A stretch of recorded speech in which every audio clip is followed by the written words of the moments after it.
Hello everyone, and welcome. Yes, my name is Arrowfire, and welcome back to another episode of Through the Looking Glass. So today we are going to look at one of the more famous mini-bots that you'll come across. Today we are looking at one of the larger-than-life personas of the mini-bots. We're looking at Brawn. Now Brawn, to call out the elephant in the room, looks very similar to Man-of-Arms of He-Man, don't you think? Very much part of his character, which we'll get into. Anyway, before we go any further, Brawn, would you get the door? I'll get the door.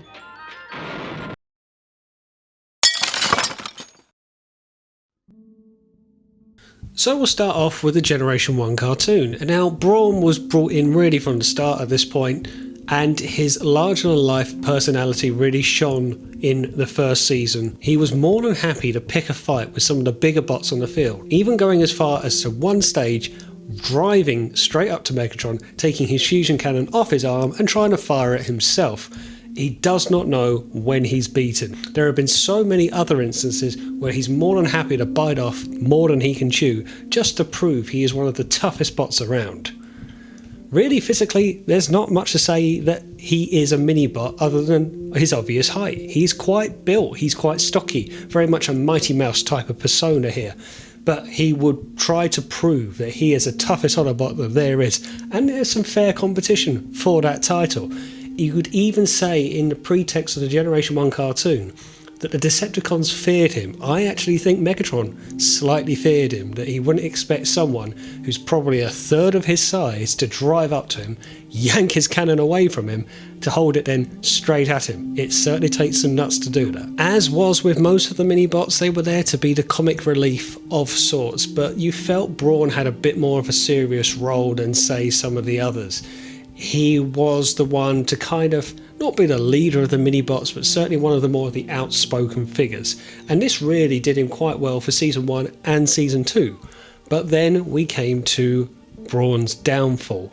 And that was in the opening scene, really one of the opening scenes of the 1986 movie, where he doesn't last all that long, and despite this hard man persona, he falls to his fatal shoulder injury, which has become lore now of Transformers, that despite his tough, rugged persona, built an absolutely stocky bot that he is, he's got the weakest known shoulders in the universe and falls down with one blast from Megatron, which really was a glancing blow at best. But that was the very early downfall, and where we really saw that no one was safe in this movie. And despite one or two animation errors, that was the last of Brawn that we would see on our TV screens for some time. It's a shame that his hard man and larger-than-life persona would end with such a whimper, and you always felt he had a bit more to offer.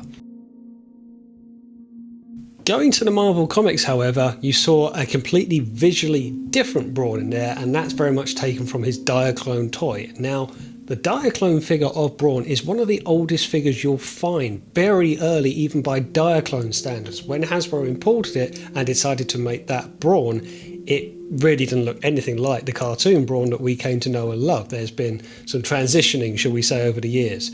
But very much the Brawn character in the Marvel Comics was much the same as the cartoon. There was this hard man, do or die mentality, and that would carry him quite well. He would get quite involved with things alongside the likes of Bumblebee and his other mini-bot comrades.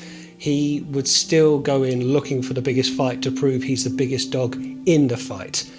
However, it comes down to yet again a fatal shoulder injury, and this time it was Scourge of all people, shooting him in the shoulder with no particular powered weapon. Yes, you could argue he was an agent of the future, but one glancing blow to the shoulder seems to be the Achilles heel for Brawn, very much in the cartoon and the comic.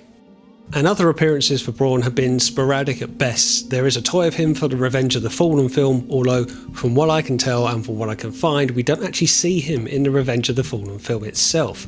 The only other time that we really see Brawn on the screen, and it is a nod to times gone by, was in the opening of the Bumblebee film, where you see a more stylised and modernised version of Brawn in the live-action movie Guides. But he gets, again, one line and a glancing blow to yet again his shoulder. And this is where you see that the shoulder injury has become lore of Transformers now. It's the fact that Brawn will exist, he will take the fight to anyone he can find, but one glancing blow to his shoulder is enough to take this strong little hunky bot down. It's a shame that that's kind of what we remember him for. But saying it's what we remember him for is perhaps doing him a bit of a disservice. In the Generation 1 cartoon, he actually had some good quick-witted lines and some dad jokes to throw in between. But he was quite memorable for his stay as much as he was memorable for his death. Very much Optimus Prime in that sense. You remember the life as much as you remember the death. So maybe there's some testament to the character there. There's been many incarnations of toys and figures for him, both in the official and third-party realms. So there is a love for Brawn in the Transformers universe. Just a comical ending that likes to be brought up from time to time. Pipes knows the pain very well. And there we go, that was Brawn Through the Looking Glass. Thanks for watching. Don't forget to like, share and hit that subscribe button for more episodes of Through the Looking Glass and other content, because I will see you on the next one.